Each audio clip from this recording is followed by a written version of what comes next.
ne ka ho em say region bi ameko bia obi a wo the candidate and so like I say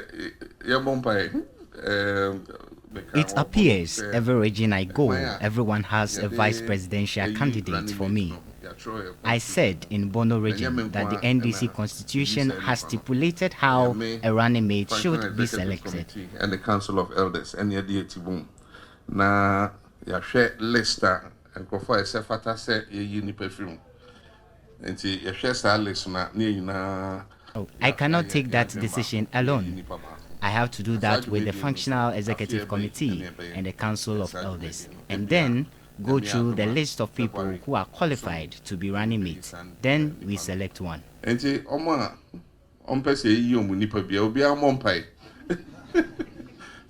are going to do that, God willing, February.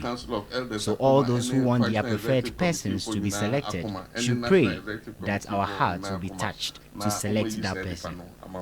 Let us all be patient, and when the time is due, we will.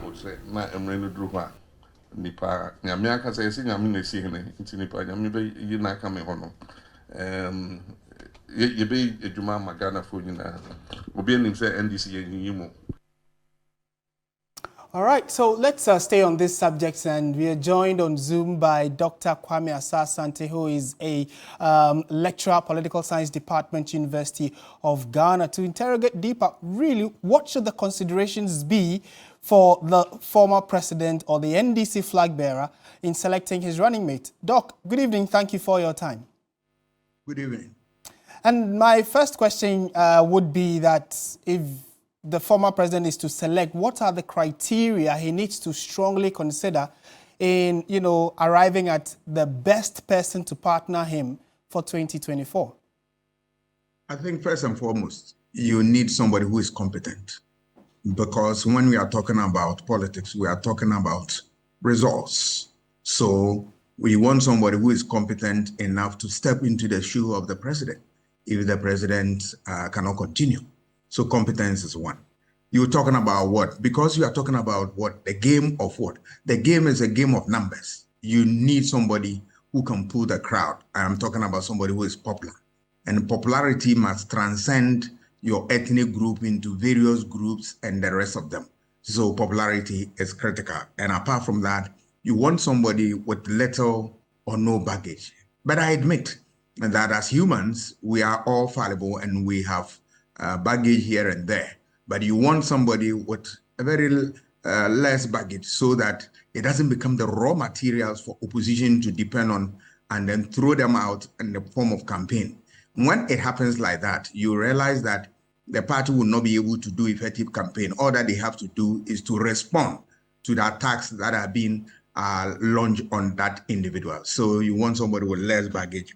You also want somebody who can rub shoulders with any of the running mates that will be, nominated or appointed from other political parties, so that you have somebody who is not a minnow, somebody who is very strong and has all the confidence that he can marshal to be able to rub shoulders with others, running mates from the other political parties. Of course, you want somebody with a record. You can't come into governance when we know you as a person with no record. You need records. It doesn't matter, even if it's not political record.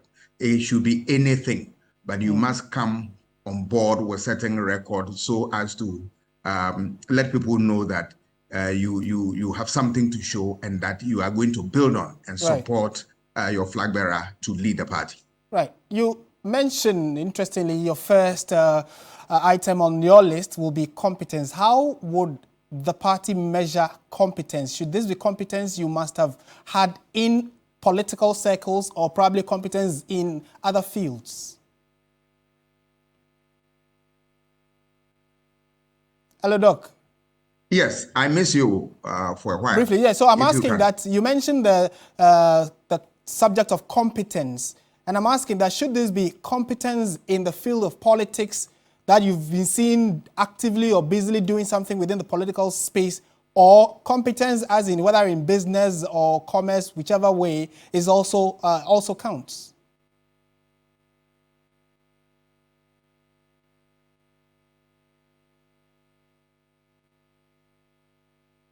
necessary skills, and it can produce results.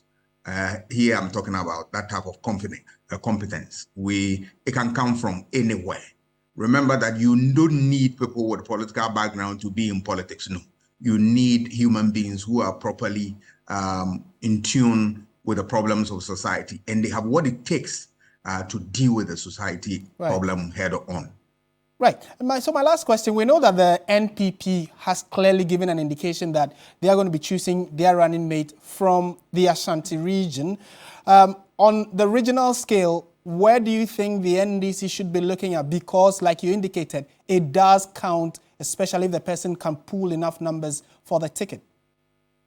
Yes, the person can come from any region, but if the whole idea is that you really want to ginger people to support the party, then your first port of call should be a place that you have the maximum type of support. So in this case, if you look at it for NDC, it should be what voter region first choice. Second choice will be any of the swing constituencies before Ashanti region comes in. That is if you really want to ginger people to vote and all that. Because if you look at any other consideration, yes, then you can pick the person from any other region and nothing will change. Because if you look at the two regions, Ashanti and East voter, their voting psychology is virtually the same. They believe in what they believe in, and nobody can push them into accepting something they don't believe in. Right. So when you push a candidate there, and the whole idea is that you want to galvanize a lot of support there, I'm afraid it will not work. They will vote the way they vote. So for NDC, I believe that their best bet is to start with voter. If they are not interested in that place, Central or Greater Accra region. Greater Accra. But for Ashanti, I'm afraid if it is to ginger people to change their voting behavior and all that, I'm afraid they won't get that. It's pure and simple. Dr. Kwame Asah-Asante, thank you so much for your time. It's early days yet, but I will definitely be engaging you further as we build up to 2024. Well,